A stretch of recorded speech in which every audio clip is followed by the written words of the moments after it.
नमस्कार, मैं अजय पाल सोनी एजुकेशन में आपका बहुत स्वागत करता हूं। और यहाँ पर हमारे पास चल रहा है बहुत ही इंटरेस्टिंग सा टॉपिक, वो है हमारे पास टेंस, जिसके 2 वीडियोस हम ऑलरेडी देख चुके हैं। अब हमारे पास जो है नेक्स्ट जो आज का टेंस है, बिना किसी टाइम को वेस्ट किए हुए देखते हैं। बहुत ही इंपॉर्टेंट टेंस है, बहुत ही इंटरेस्टिंग सा है, आसान सा है, इंपॉर्टेंट क्वेश्चंस बनाता है। तो पहले हम उसको स्टेप वाइज सीखते हैं। तो पहले बेसिक और फिर एग्जाम पॉइंट ऑफ व्यू, इसके बीच में बहुत इंपॉर्टेंट से कॉन्सेप्ट्स। चलिए तो ध्यान दीजिएगा। देखिए हमारे पास टेंस है प्रेजेंट परफेक्ट कंटिन्यूस टेंस। इसकी शुरुआत करते हैं हम और कहीं कहीं हमारे पास इसको सीखते हैं। हमारे पास एक छोटा सा डायग्राम है जिसमें टी एस यानी टाइम ऑफ स्पीकिंग, एफ यानी फ्यूचर टाइम, पी यानी पास्ट टाइम। अब हमारे पास टाइम ऑफ स्पीकिंग की जब हम बात करते हैं तो टाइम ऑफ स्पीकिंग यानी जब भी आप सेंटेंस बोल रहे हैं, लिख रहे हैं, पढ़ रहे हैं, उसको हम टाइम ऑफ स्पीकिंग बोलेंगे। तो देखिए कोई भी एक्शन जो वर्तमान समय में चल रहा है उसको शो करने के लिए प्रेजेंट कंटिन्यूस टेंस का भी प्रयोग होता है और प्रेजेंट परफेक्ट कंटिन्यूस टेंस का भी प्रयोग होता है। ये बहुत सिंपल सा लॉजिक है, लेकिन डिफरेंस क्या है कि कोई भी एक्शन पास्ट टाइम में शुरू हुआ था, किसी समय अवधि या किसी पॉइंट ऑफ टाइम से चला आ रहा है, वर्तमान समय में भी चल रहा है और आगे भी चलने की संभावना है। तो ध्यान दीजिएगा, कोई भी एक्शन जो पास्ट टाइम में शुरू हुआ था, वर्तमान समय में चल रहा है और आगे भी चलने की संभावना है, इस तरह की मीनिंग को शो करने वाले सेंटेंस को हम हमेशा किस में लिखते हैं? प्रेजेंट परफेक्ट कंटिन्यूस टेंस में लिखते हैं। अब उसको लिखने का तरीका क्या है और इसी कॉन्सेप्ट जिसके मैंने बात की है उसको अप्लाई करते हैं। तो सबसे पहले हम देखते हैं फॉर्मूला क्या है हमारे पास। तो देखिए सबसे पहले आप सब्जेक्ट लिखेंगे, फिर हैज़ या हैव के बाद में हमारे पास क्या है? बीन के बाद में वर्ब की first form plus ING plus object, और अगर टाइम दे रखा है तो सिंस या फॉर प्लस टाइम। अब देखिए पहले हम बेसिक देखेंगे फिर हम आगे की तरफ देखेंगे। तो सबसे इंपॉर्टेंट क्या है यहाँ पर? फॉर्मूला, लेकिन उतना ही इंपॉर्टेंट है ये समझना कि किस तरह के वाक्य आते हैं। अब ध्यान दीजिएगा, यहां पर हम एक बहुत ही बेसिक कॉन्सेप्ट के बारे में बात कर रहे हैं और एग्जाम्पल के तहत हम ये देखेंगे क्या कि पहले ही एग्जाम्पल के साथ हम देखेंगे किस तरह के क्वेश्चंस हमारे पास बनते हैं। ध्यान दीजिएगा, हमने बोला कि रमन इज प्लेइंग चेस। हमने बोला Raman has been playing chess since morning. अब देखिए सिंस या फोर का प्रयोग कैसा होता है हम डेफिनेटली बात करेंगे, लेकिन हम पहले बेसिक कॉन्सेप्ट के बारे में बात करते हैं। देखिए यहां पर दोनों सेंटेंसेस में ये चीज तो क्लियर है, पहला सेंटेंस प्रेजेंट कंटिन्यूस टेंस का है और दूसरा प्रेजेंट परफेक्ट कंटिन्यूस टेंस का है कि रमन चेस खेल रहा है। लेकिन दूसरे वाले सेंटेंस में कि वो सुबह से खेल रहा है। तो ये देखिए डिफरेंस है कि कोई भी एक्शन वर्तमान समय में चल रहा है लेकिन वो किसी पर्टिकुलर समय से चला आ रहा है और वर्तमान समय में चल रहा है, तो उस कंडीशन में हम प्रेजेंट परफेक्ट कंटिन्यूस टेंस का प्रयोग करते हैं। अब इंटरेस्टिंग चीज ये है कि यहां पर अगर मैं ये लिख लेता हूं कि Raman is playing chess since morning, तो क्या हो जाएगा? गलत हो जाएगा।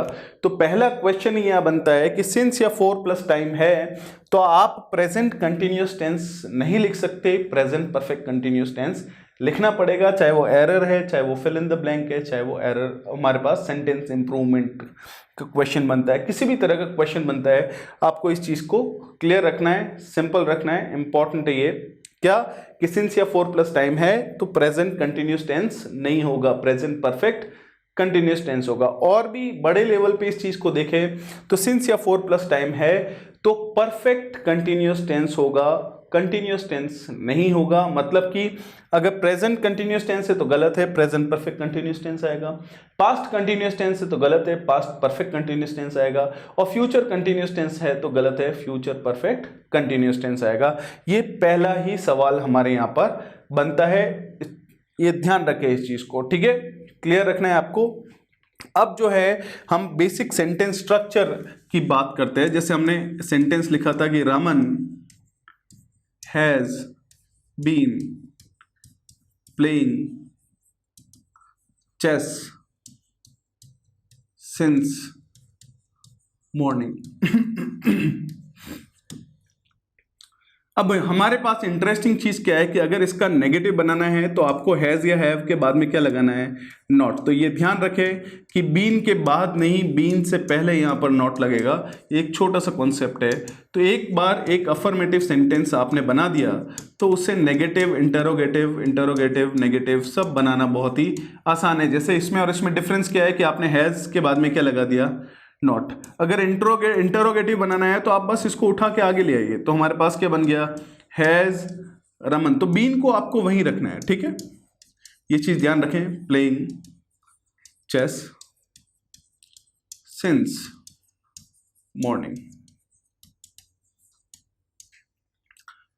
इंटरोगेटिव का साइन।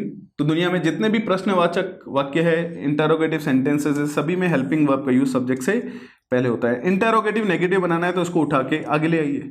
WH वर्ड लगाना है तो आप उससे भी आगे लगा दीजिए। तो ये बेसिक फॉर्मेट है जो हम हमेशा से फॉलो करते आ रहे हैं और हमेशा ही फॉलो होता है। इस फॉर्मेट को आप दिमाग में रखें। तो यहां पर अब हम बात करते हैं नेक्स्ट कॉन्सेप्ट की और फिर हम बात करेंगे क्वेश्चंस की। तो देखिए नेक्स्ट कॉन्सेप्ट हमारे पास जो है वो हमारे पास है सिंस या फॉर का यूज। तो देखिए जब भी हम सिंस या फॉर के यूजेस की बात करते हैं तो यहां पर हम बात कर रहे हैं टाइम के संदर्भ में, रिलेटेड टू टाइम, क्योंकि सिंस या फॉर के अलग अलग यूजेस भी है जो प्रेपोजिशन में आप देखें ज़रूर, लेकिन यहाँ पर हम बात कर रहे हैं टाइम की। तो देखिए जब भी हम टाइम के किसी भी एक्सप्रेशन से पहले सिंस या फॉर का प्रयोग करते हैं तो आपके दिमाग में 4 शब्द जो है वो बिल्कुल नहीं आने चाहिए। कौन कौन से, निश्चित समय, अनिश्चित समय, या डेफिनेट टाइम, इनडेफिनेट टाइम। ये कुछ ऐसे 4 वर्ड्स है जो बच्चों को हमेशा कंफ्यूज करते हैं और उनसे गलत आंसर निकलवा के लेके आते हैं। तुक्के में हो जाए तो ठीक है, अलग बात है। तो पहली चीज है कि सिंस या फॉर का यूज किसी टाइम के एक्सप्रेशन से पहले कैसे होता है। तो उसके लिए बहुत ही बेसिक सा फंडा आप दिमाग में लगाए कि अगर आपको सिंस या फॉर का टाइम अगर दे रखा है, जैसे हमने बोला कि Mukesh has been talking to her 2 PM, या हमने लिखा 2 hours, हमने लिखा द लास्ट 2 hours। अब सिंस या फॉर लगाना हमें बहुत ही आसान है।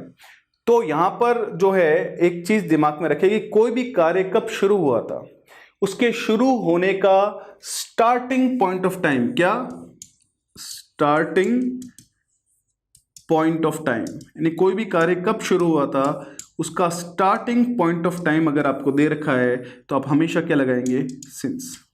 और अगर किसी भी तरह का क्या दे रखा है आपको, पीरियड ऑफ टाइम, समय अवधि, चाहे किसी भी तरह की हो हमारे पास, तो आप हमेशा और हमेशा क्या लगाएंगे, फॉर। इस चीज को आप दिमाग में रखें। तो हमने 2 बजे से, तो हमने बोला बात करनी कब शुरू की थी, 2 बजे से, तो स्टार्टिंग पॉइंट ऑफ टाइम दे दिया तो आपने क्या लगा दिया, सिंस।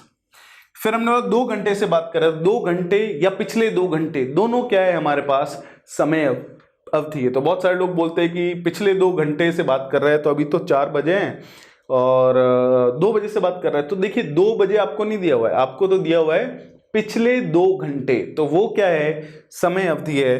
तो इन दोनों में आप किसका प्रयोग करेंगे, फॉर का। तो मैं फिर से आपको बता देता हूं कि किसी भी तरह का स्टार्टिंग पॉइंट ऑफ टाइम दे रखा है तो सिंस लगाइए।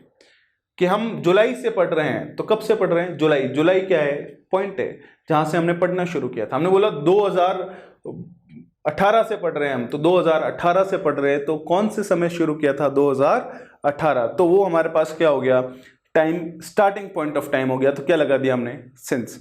मैंने बोला 5 मिनट से पढ़ रहे हैं, तो 5 मिनट क्या हो गया, एक पीरियड ऑफ टाइम, समय अवधि। तो ये एक बहुत ही बेसिक सा कॉन्सेप्ट है जिसको आप कहीं न कहीं दिमाग में रखें, बहुत ही इंपॉर्टेंट है हमारे पास। चलिए हम कुछ एक्सप्रेशंस देखते हैं, उन एक्सप्रेशंस, ऐसे एक्सप्रेशन जिनके साथ में जो है आपके पास सिंस या फॉर का प्रयोग होता है। तो ध्यान दीजिएगा, जैसे हमारे पास कुछ एक्सप्रेशंस हम लेके आए हैं, उनको अभी इलेबोरेट भी करेंगे। तो ध्यान दीजिएगा, जैसे डे की बात करते हैं हम, किसकी बात करते हैं, डे की। तो अब मंडे, ट्यूसडे, वेडनेसडे, ये सारे के सारे डे है। सबसे पहले क्या लगेगा, सिंस। महीनों के जितने भी नाम है सबसे पहले क्या लगेगा, सिंस। ईयर के जितने भी एक्सप्रेशन है सबसे पहले क्या लगेगा, सिंस। जितने भी फेस्टिवल्स के नाम है सबसे पहले क्या लगेगा, सिंस। जितने भी टाइम के एक्सप्रेशन है किस तरह से, जैसे 9 बजे, 10 बजे, you know, morning, evening, afternoon, yesterday, the day before yesterday, इनसे पहले आप हमेशा किसका प्रयोग करें, सिंस का। जो एज क्या है, जैसे बचपन से पढ़ रहे हैं हम तो चाइल्डहुड, तो क्या लगाया, सिंस। एडोलसेंस यानी किशोरावस्था, तो क्या लगेगा, सिंस। वहीं पे हमारे पास कुछ टाइम के एक्सप्रेशन है जिनको अभी हम डिस्कस करेंगे, यू डोंट वरी, अभी बात करेंगे इनके बारे में क्योंकि इनको एलैबोरेट करना पड़ेगा। फिर हमारे पास एक एक्सप्रेशन है टाइम इममेमोरियल। तो टाइम इममेमोरियल का मतलब होता है अति प्राचीन काल से, यानी समय का वो पहलू जिसके बारे में हमारी मेमोरी भी नहीं है, पता नहीं कब से। जैसे हमने बोला कि इंसान जो है वो प्रयोग कर रहा है क्या, पत्थर, सिंस टाइम इममेमोरियल। अब हमें नहीं पता कि इंसान ने पत्थर यूज करना कब शुरू किया, वो कोई डॉक्यूमेंटेड चीज नहीं है। तो ये ध्यान रखिए, टाइम इममेमोरियल के साथ फोर नहीं आएगा और क्या आएगा, सिंस। वहीं पे हम कंपेयर करते हैं किसके साथ, फोर के साथ। तो देखिए यहां पर जब डे की बात चलती है तो मंडे, ट्यूसडे, इनके साथ तो क्या लगेगा, सिंस। लेकिन 1 डे, 2 डेज, 3 डेज, 4 डेज, या the last 2 days, the last 1 day, the last 5 days, इस तरह के कोई भी एक्सप्रेशन आते हैं तो क्या लगेगा, 4। मंथ के साथ में भी ऐसा है, ईयर के साथ में भी ऐसा है, वीक के साथ में भी ऐसा है। सेम का same, hour, 1 hour, 2 hours, 3 hours, the last 2 hours, the last 10 hours. अब आर की जगह आप मिनट लगा दीजिए, सेकंड्स लगा दीजिए, जो भी कॉन्सेप्ट है, लेकिन इस तरह के एक्सप्रेशंस के साथ क्या आएगा, 4। वहीं पे हमारे पास आप देखेंगे यहां पर कुछ एक्सप्रेशंस आ रहे हैं the last year, the last month, the last week, इनके साथ 4 आएगा। लेकिन यहां लिखा हुआ है last year, last month, last week, तो सिंस आएगा। तो आप देखिए द लगाने से और हटाने से मीनिंग क्या हो जा रहा है, चेंज। तो इन एक्सप्रेशंस के बीच में क्या डिफरेंस है उसके बारे में हम बात करेंगे, और सिंस या 4 क्यों इनके साथ सिंस और इनके साथ 4 लगता है, इसके बारे में बात करेंगे। ठीक है, तो पहले इस ये जो टेबल हमने बनाई है इस पे, इसको रटने के बजाय बहुत ही बेसिक सा चीज यहां पर आप खुद अप्लाई करें कि जहां पे भी स्टार्टिंग पॉइंट ऑफ टाइम दे रखा है वहां सिंस लग रहा है, किसी भी तरह की समय अवधि है तो क्या लग रहा है, 4 लग रहा है। ठीक है, तो इस चीज को जो है आप दिमाग में रखें। चलिए, तो अब हम जो है कहीं न कहीं देखते हैं कि बेसिक क्वेश्चंस किस तरह से बनते हैं प्रेजेंट परफेक्ट कंटिन्यूअस टेंस में, और इन एक्सप्रेशंस के अंदर क्या कॉन्सेप्ट आता है, ध्यान दें आप। ठीक है, अब हमारे पास जो है कहीं न कहीं बेसिक क्वेश्चंस की बात करें तो हमारे पास देखिए 2 तरह के क्वेश्चंस हमारे पास प्रेजेंट परफेक्ट कंटिन्यूअस टेंस से बनते हैं। पहला जिसके बारे में हमने बात की है कि देखिए साथियों, हमारे पास जो है कॉन्सेप्ट ये है कि सिंस या 4 प्लस टाइम आया है तो प्रेजेंट कंटिन्यूअस टेंस नहीं हो सकता, प्रेजेंट परफेक्ट कंटिन्यूअस टेंस होगा। और जो दूसरा जो क्वेश्चन बनता है वो हमारी बात हुई है कि सिंस या 4 का प्रयोग आपको दिमाग में रखना होगा।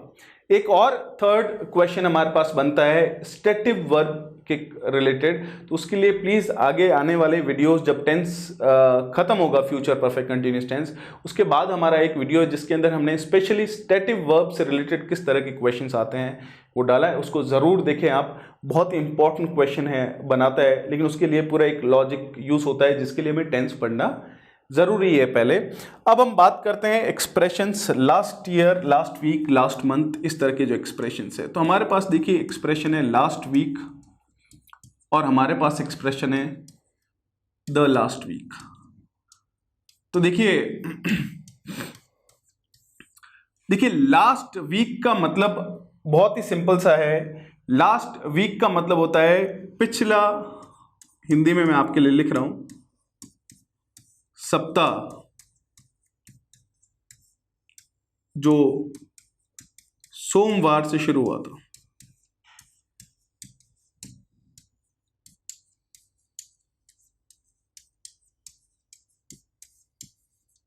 तो पिछला सप्ताह जो सोमवार से शुरू हुआ था वो क्या है, लास्ट वीक। जैसे एग्जाम्पल के तौर पे आज ऐसे मान लेते हैं कि मंगलवार है, ऐसा मान लेते हैं कि आज मंगलवार है, तो इसका मतलब यह है कि अगर मैं बोलूं कि मैं पिछले लास्ट वीक से काम कर रहा हूं, तो हमने बोला कि I have been working since last week, तो यहाँ पर सिंस लास्ट वीक जो है लिखा हुआ है, इसका मतलब मैं पिछले सप्ताह से काम कर रहा हूँ। इसका मतलब है आज मंगलवार है, कल सोमवार था, लेकिन उससे भी पहले जो पिछला सप्ताह तो कौन सा हो गया, जो उससे भी पहले था, तो उसमें जो सोमवार को सप्ताह शुरू हुआ था वो कौन सा है, लास्ट वीक है। वहीं पे बोलो द लास्ट वीक का मतलब होता है लास्ट 7 डेज, पिछले 7 दिन। तो पिछले 7 दिन का मतलब क्या हो गया, आज से पहले के 7 दिन। तो 7 दिन क्या है, पीरियड ऑफ टाइम है। तो हमने बोला कि I have been working for the last week. तो इन दोनों में डिफरेंस हमारे पास ये हो गया कि इसका मतलब तो हो गया कि मैं पिछला सप्ताह का जो सोमवार है तब से मैं काम कर रहा हूं, और इसका मतलब है मैं पिछले 7 दिनों से काम कर रहा हूं। तो ये स्टेट ऑफ, ये हमारे पास क्या हो गया, स्टार्टिंग पॉइंट ऑफ टाइम, और ये हमारे पास क्या हो गया, पीरियड ऑफ टाइम। इसलिए इसके साथ सिंस लगाया और इसके साथ क्या लगाया, फॉर। अब एक गलती बिल्कुल ना करे, कौन सी गलती, कि अगर मैं यहां पर लिखता हूं कि since she has been reading this book. अब आपको खाली जगह दे रखी है और लास्ट वीक दे रखा है, तब तो आपको पता है कि सिंस लगाना है, या द लास्ट वीक दे रखा है तो फॉर लगाना है। चलिए इतना तो बहुत ही आसान है। लेकिन अगर हम यहां पर खाली जगह नहीं और एरर टाइप के जो क्वेश्चंस आते हैं, किसके, एरर टाइप के क्वेश्चंस, अगर उनकी बात करें, अब यहां पर अगर लिखा हुआ है सिंस द लास्ट वीक, अगर ऐसा लिखा हुआ है और आपको बोला एरर बताइए, क्या बोला है, एरर बताइए, तो अब इसमें जो है कहीं न कहीं हमारे दिमाग में एक छोटा सा जो है कहीं न कहीं कॉन्सेप्ट आ सकता है, ध्यान दीजिएगा। हम ये बोल सकते हैं, काम करते हैं ना, द को हटा देते हैं, द को हटाने से ये सेंटेंस क्या हो जाएगा, सही। लेकिन इसमें गड़बड़ ये होगी कि जो एग्जामिनर कहना चाह रहा है उसका मीनिंग चेंज हो जाएगा, क्योंकि एक्सप्रेशन तो लास्ट वीक भी सही है और द लास्ट वीक भी सही है। तो यह आपको ध्यान रखना है कि ऐसी गलती ना करें। अगर यहाँ पर द हटा नहीं सकते, अगर आपने हटा दिया तो वो गलत माना जाएगा। आपको तो जो दिया हुआ एक्सप्रेशन है उसके हिसाब से सिंस या फॉर लगाना है, सिंस या फॉर के हिसाब से एक्सप्रेशन को बदलना नहीं है। तो ये पहला कॉन्सेप्ट था हमारे पास, लास्ट वीक यानी पिछला सप्ताह जो मंडे को शुरू हुआ था, और द लास्ट वीक यानी पिछले 7 दिन। ये एक बहुत ही बेसिक सा डिफरेंस है हमारे पास। वहीं पे हमारे पास एक्सप्रेशन आता है लास्ट मंथ और द लास्ट मंथ। तो ध्यान रखिए, लास्ट मंथ का मतलब होता है पिछला महीना जो 1 तारीख से शुरू हुआ था।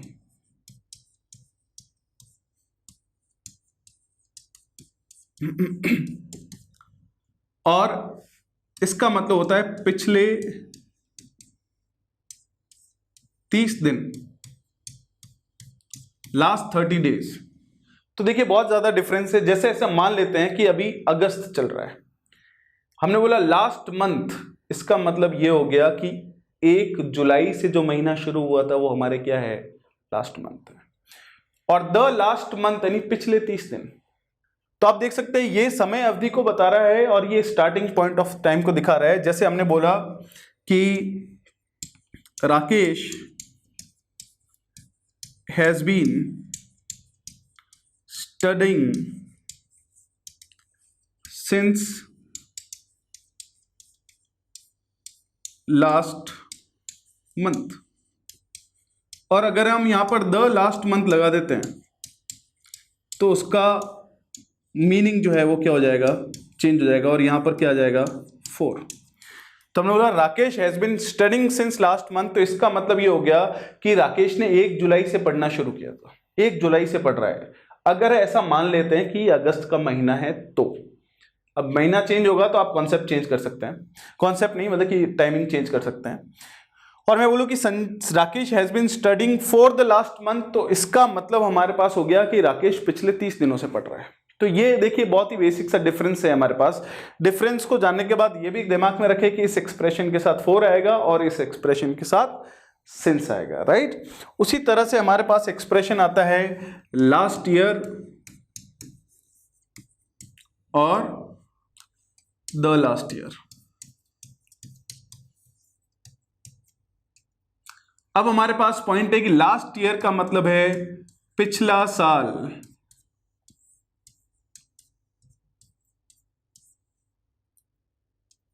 जो 1 जनवरी से शुरू हुआ था।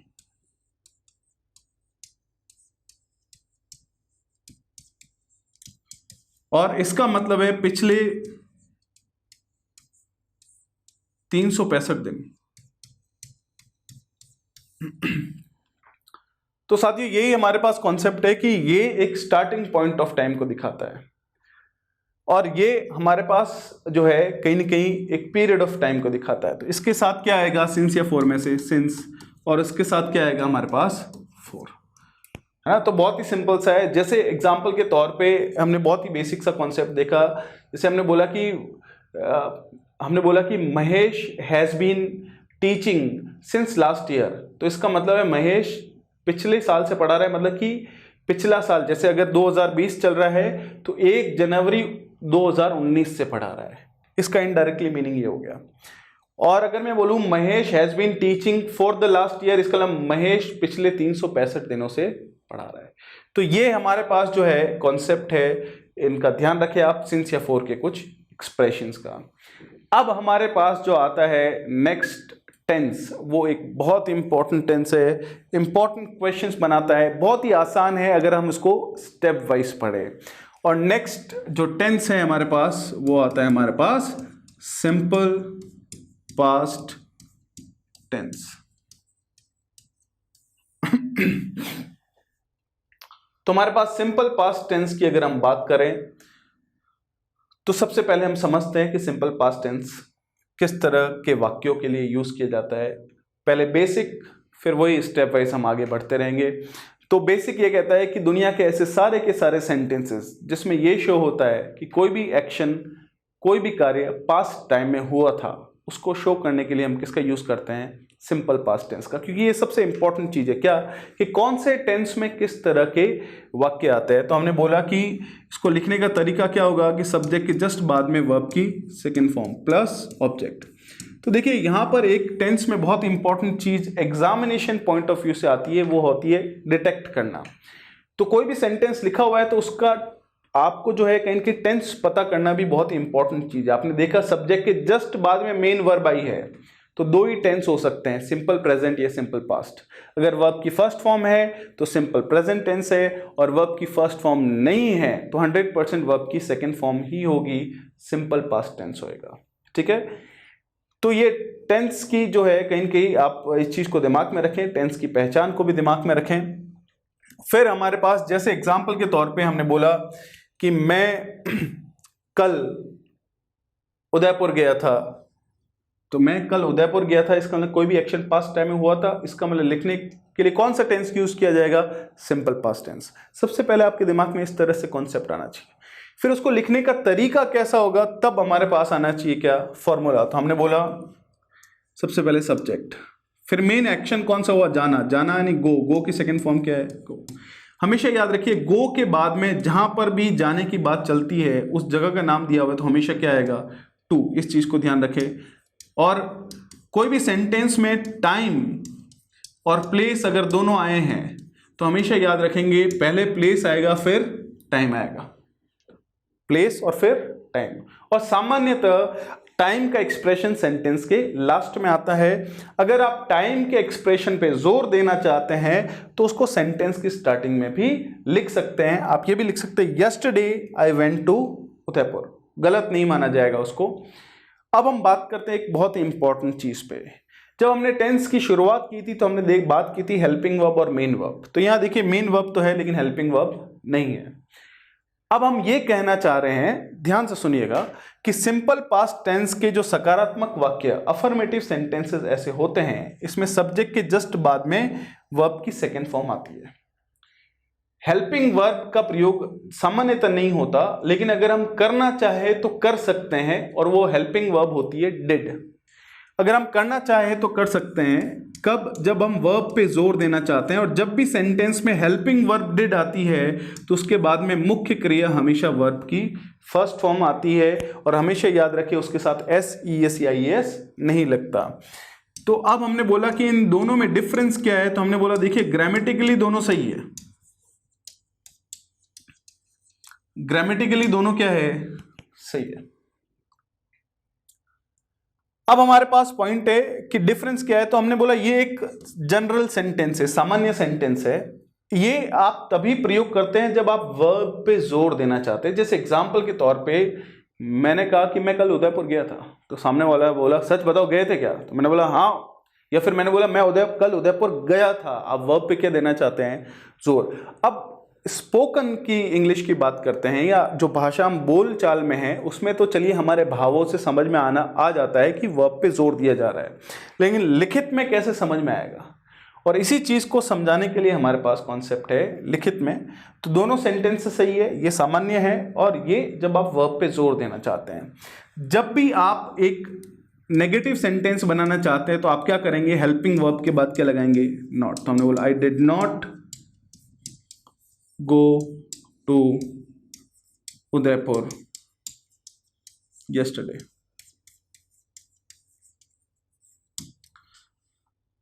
अगर आपको इंटरोगेटिव बनाना है तो क्या, हेल्पिंग वर्ब का प्रयोग सब्जेक्ट से पहले, तो I did I go to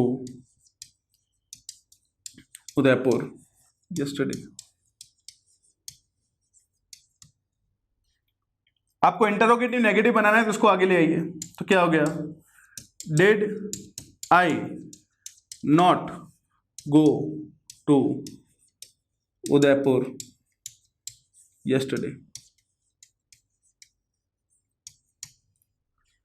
अब हमारे पास पॉइंट है कि अगर हमें WH वर्ड लगाना है कि मैं कल उदयपुर क्यों गया था, तो why did I go to Udaipur yesterday। मैं कल उदयपुर क्यों नहीं गया था, तो why did I not go to Udaipur yesterday। कैसे गया था, तो हाउ लगा दीजिए। तो ये हमारे पास जो है कहीं के एक बेसिक खाका निकल के आता है कि किस तरह के वाक्य सिंपल पास्ट टेंस में आते हैं और उनको लिखने का तरीका क्या होता है, बस। तो ये आपका कहीं कहीं बेस समझाने के लिए हमने ये बात की है। अब हम जाएंगे नेक्स्ट लेवल पे जो हमारे एग्जाम पॉइंट ऑफ व्यू से बहुत ज्यादा इंपॉर्टेंट है, तो ध्यान दीजिएगा। तो यहां जो है कहीं कहीं एग्जाम पॉइंट ऑफ व्यू की बात करें तो हमारे पास पहला क्वेश्चन तो बनता है कहां पर, जो हमने पढ़ा था प्रेजेंट परफेक्ट टेंस में। क्या पढ़ा था, हमने बोला कि सरिता हैज कॉल्ड मी yesterday। तो हमने बोला कि देखिए yesterday आ गया तो प्रेजेंट परफेक्ट नहीं होगा, क्या होगा, सिंपल पास्ट टेंस होगा। ये पहला क्वेश्चन हमारे पास बनता है। अब जो नेक्स्ट क्वेश्चन हमारे पास बनता है वो एक बहुत ही ज्यादा इंपॉर्टेंट क्वेश्चन बनता है, और वो बेस्ड एक फॉर्मूला पे। कौन सा है फॉर्मूला, ध्यान दीजिएगा। कोई भी सेंटेंस में अगर सिंस के साथ दो उपवाक्य जुड़े हुए हैं, एक अगर प्रेजेंट परफेक्ट टेंस है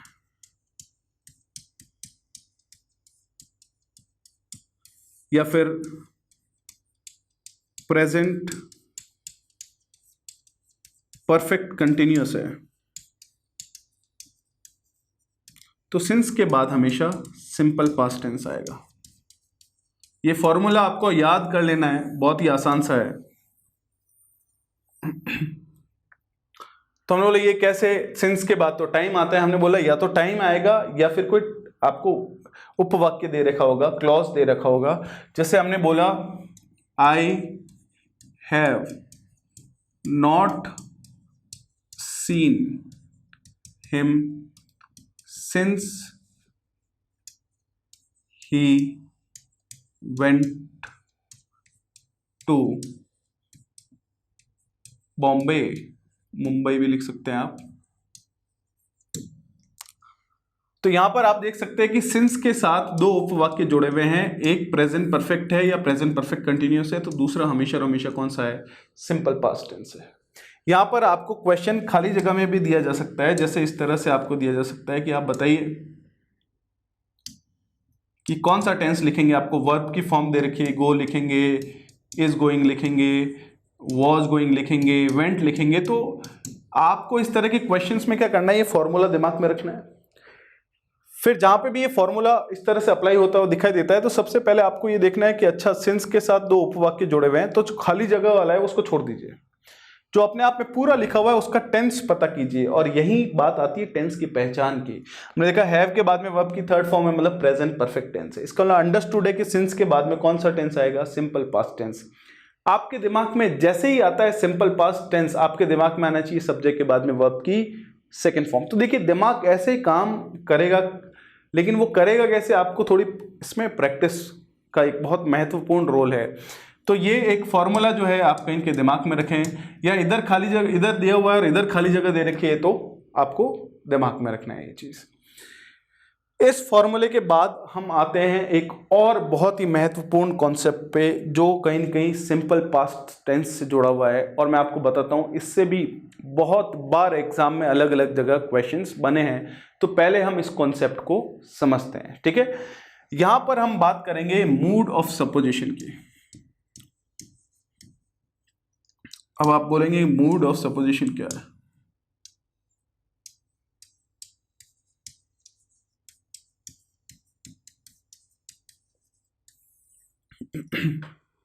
तो मतलब देखिए मूड ऑफ सपोजिशन हमारे पास एक कॉन्सेप्ट है कि वर्तमान समय में, ध्यान दीजिएगा, और यहां वापस से बात आ रही है पहले वीडियो में जो हमारी बात हुई थी, क्या, टाइम और टेंस से रिलेटेड।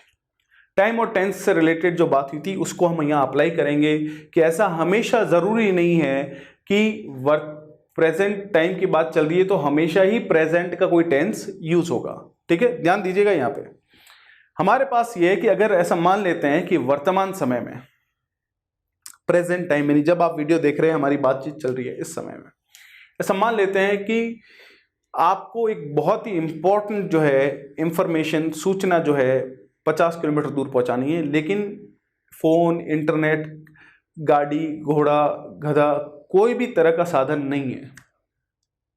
तो आपने बोला अगर मैं एक पक्षी होता तो उड़ के पहुंच जाता या उड़ जाता। तो अगर मैं एक पक्षी होता, कब, अभी की बात चल रही है, वर्तमान समय की, लेकिन आप पक्षी है नहीं, हम ऐसा सपोज कर ले रहे हैं या एक ऐसी इच्छा जाहिर कर ले रहे हैं जो कभी पूरी नहीं हो सकती। इसी चीज को हम कहते हैं मूड ऑफ सपोजिशन। तो हमारे कहने का मकसद है कि हमारे जीवन में इस तरह के जो वाक्य होते हैं जिसमें वर्तमान समय में आप किसी चीज को मान लेते हैं, तो उनको लिखने के लिए सिंपल पास्ट टेंस का प्रयोग किया जाता है और कुछ स्पेशल एक्सप्रेशंस के साथ प्रयोग किया जाता है। और साथियों ये एक बहुत ही इंपॉर्टेंट कॉन्सेप्ट है, क्या, टाइम और टेंस के बीच के डिफरेंस का। जैसे ध्यान दीजिएगा, if I were a bird I would fly. अभी मैं आपको इसको और भी इलेबोरेट करेंगे, डोंट वरी, स्टेप वाइज। लेकिन पहले हमारे पास एक सेंटेंस बनता है, अगर मैं एक पक्षी होता, कब, अभी, राइट नाउ। तो आप वर्तमान समय में किसी चीज को मान ले रहे, तो बात तो वर्तमान समय की चल रही है, लेकिन टेंस कौन सा है, सिंपल पास्ट टेंस। साथियों यही टाइम और टेंस में क्या आ जा रहा है, डिफरेंस आ जा रहा है। तो यही हमारे पास पॉइंट है कि इस तरह के मूड ऑफ सपोजिशन को लिखने के लिए कुछ एक्सप्रेशंस का यूज किया जाता है, जैसे if, I wish, supposing,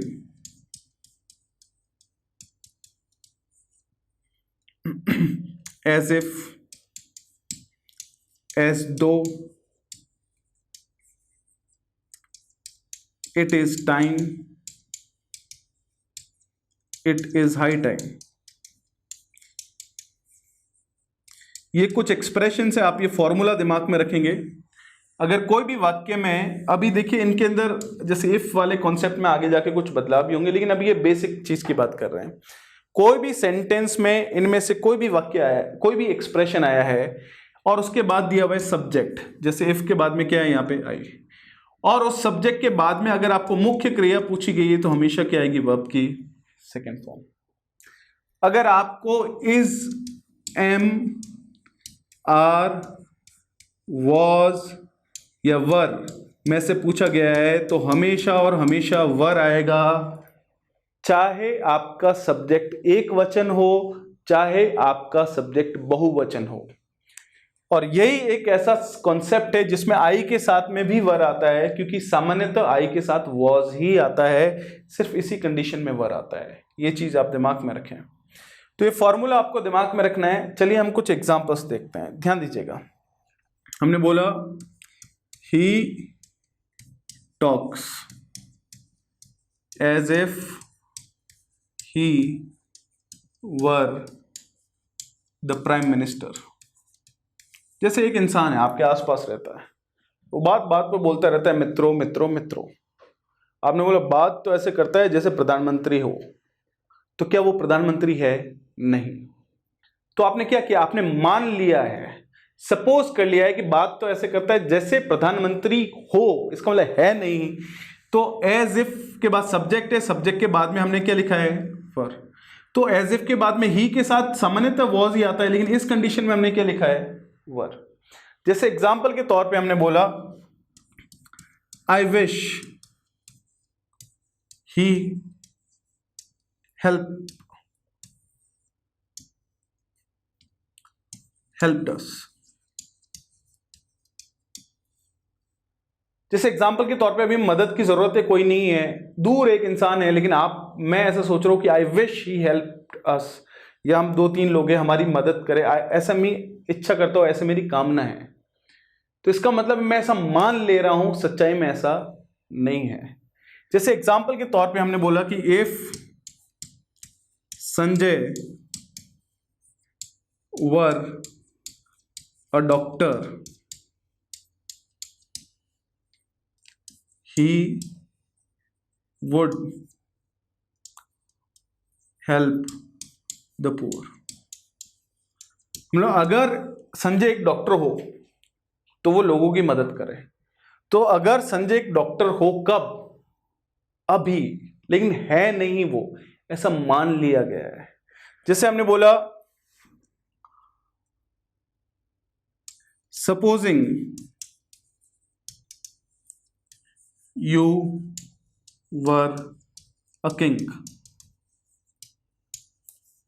you would support democracy।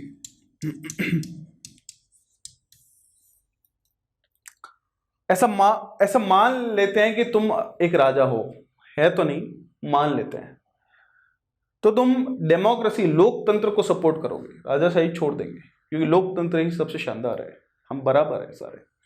तो वही हमारे पास है कि आप देख सकते हैं सपोजिंग के बाद में यू के साथ हमने किसका प्रयोग किया है, वर का। तो हमेशा दिमाग में रखें कि जो अभी हमने कॉन्सेप्ट फॉर्मूला पढ़ा है उस फॉर्मूले को दिमाग में रखें कि एज इफ के बाद में या जितने भी एक्सप्रेशन है, इट इज टाइम और इट इज हाई टाइम के बारे में बात करेंगे हम अभी, लेकिन यहाँ पर जो है सब्जेक्ट के बाद में अगर आपको इज, एम, आर, वॉज, वर में से पूछा तो वर आएगा, और मुख्य क्रिया पूछी है तो वर्ब की सेकेंड फॉर्म आएगी। ये चीज किस में ध्यान रखनी है आपको, ये जो हमने फॉर्मूला लिखा है इसमें, ये एक्सप्रेशन और एग्जाम पॉइंट ऑफ व्यू से तो आप ये फॉर्मूला दिमाग में रखें, रटना नहीं है, दिमाग में रखना है आपको, 2-3 बार लिख लेना है कि ऐसा होता है। फिर अब हम बात करते हैं कहीं कहीं 2 एक्सप्रेशंस, इट इज टाइम और इट इज हाई टाइम की। तो ध्यान दीजिएगा, इट इज टाइम या इट इज हाई टाइम के बाद सब्जेक्ट है तो वर्ब की सेकेंड फॉर्म आएगी, या वॉज वर्ब में से वर आएगा। और इट इज टाइम या इट इज हाई टाइम के जस्ट बाद में टू है तो वर्ब की फर्स्ट फॉर्म आएगी। तो हमने बोला ये क्या है, तो देखिए 2 अलग अलग फॉर्मूले हैं हमारे पास। इन दोनों फॉर्मूले से किस तरह के सेंटेंस बनते हैं, दोनों में डिफरेंस क्या है, इट इज टाइम और इट इज हाई टाइम में डिफरेंस क्या है, ध्यान दें आप। पहले मैं आपके सामने कुछ सेंटेंसेस लिखता हूं। जैसे हमने बोला इट इज टाइम या इट इज हाई टाइम, बहुत बार लोग इट इज अबाउट टाइम भी लिख लेते हैं, इट इज अबाउट टाइम, वो भी सेम ही है। You played for your country, और हमने बोला कि it is time, it is high time to play for your country. अब यहां पर आप एक डिफरेंस देख सकते हैं फॉर्मूला वाइज। तो एग्जाम में क्वेश्चन आते तो आपको फॉर्मूला दिमाग में रखना है, लेकिन तो भी डिफरेंस क्या है हमारे पास, ध्यान दीजिएगा। पहली चीज, इट इज टाइम और it is high time. It is time यानी ये समय है, इट इज हाई टाइम यानी यह उचित समय है। इतना ही डिफरेंस है, क्या, यह समय है और यह उचित समय है। ऐसा मान लेते हैं कि आप जो है बहुत ही शानदार क्रिकेट खेलते हैं और आपका दोस्त जो है वो भी एक शानदार क्रिकेट खेलता है, खेलती है, जो भी है। बचपन से आप साथ में खेलते हैं, 12वीं क्लास तक आते आते बहुत ही शानदार क्रिकेट खेलते हैं, और कहीं कहीं धीरे धीरे धीरे कॉलेज में आते आते फर्स्ट ईयर सेकेंड ईयर तक आप रणजी ट्रॉफी तक खेलते हैं और बहुत ही शानदार खेलते हैं। अब पता चलता है कि नेशनल टीम जो है हमारी इंडिया की जो टीम है उसके लिए सिलेक्शन होना है और वर्ल्ड कप के लिए सिलेक्शन होना है, ऐसा मान लेते हैं। तो 30 खिलाड़ियों को सिलेक्ट किया जाएगा और 2 महीने की ट्रेनिंग होगी, ऐसा मान लीजिए। 2 महीने की ट्रेनिंग के बाद 16 खिलाड़ियों को जो है वो सेलेक्ट किया जाएगा। तो आप दोनों दोस्तों का हो जाता है किसमें, उस 30 खिलाड़ियों वाली 2 महीने की चलने वाली ट्रेनिंग के लिए।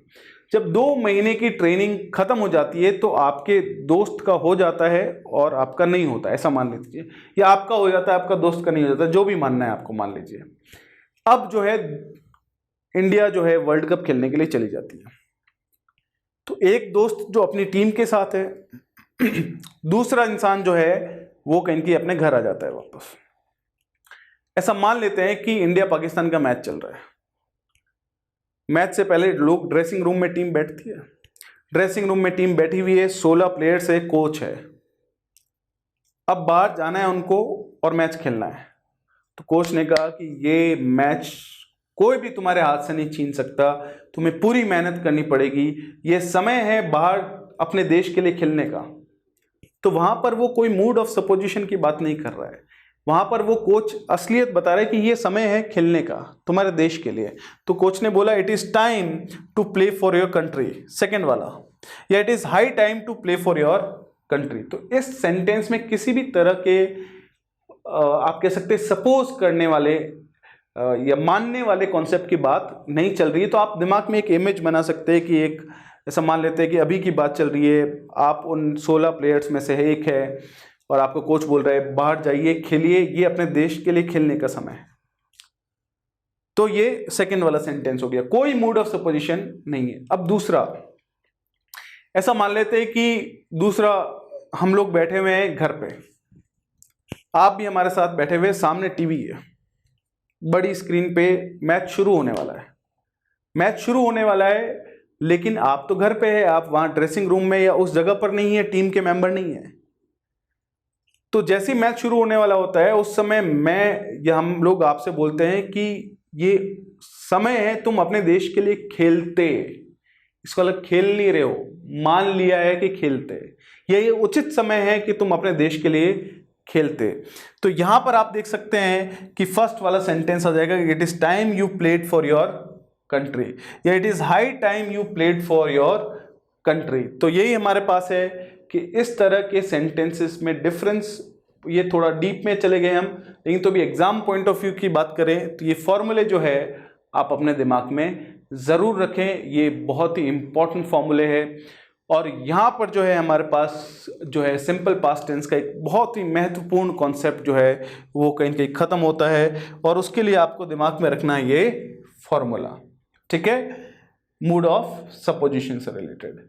वहीं पे हमारे पास एक और कॉन्सेप्ट की बात करते हैं, और वो हमारे पास ये है कि किसी भी सब्जेक्ट के पास, ध्यान दीजिएगा ये एक और सेंटेंस स्ट्रक्चर आ रहा है, किसी भी सब्जेक्ट के पास कोई चीज़ थी, वर्तमान समय में नहीं है, थी, तो उसको शो करने के लिए भी सिंपल पास्ट टेंस का प्रयोग किया जाता है, जिसमें सब्जेक्ट के बाद में हेड आता है और हेड के बाद में कोई मेन वर्ब नहीं आती है। ध्यान दीजिएगा, जैसे हमने बोला कि मोहन हैड अ रेडियो, इसका मतलब मोहन के पास एक रेडियो था। इसका मतलब कोई भी सेंटेंस आप पढ़ रहे हैं उसमें हेड के बाद में कोई मुख्य क्रिया नहीं है, तो हेड खुद क्या है, मेन वर्ब है, वर्ब की सेकेंड फॉर्म। और वो कौन सा टेंस है, सिंपल पास्ट टेंस। और इस तरह के वाक्यों का मतलब क्या होता है कि इस सब्जेक्ट के पास ये चीज थी।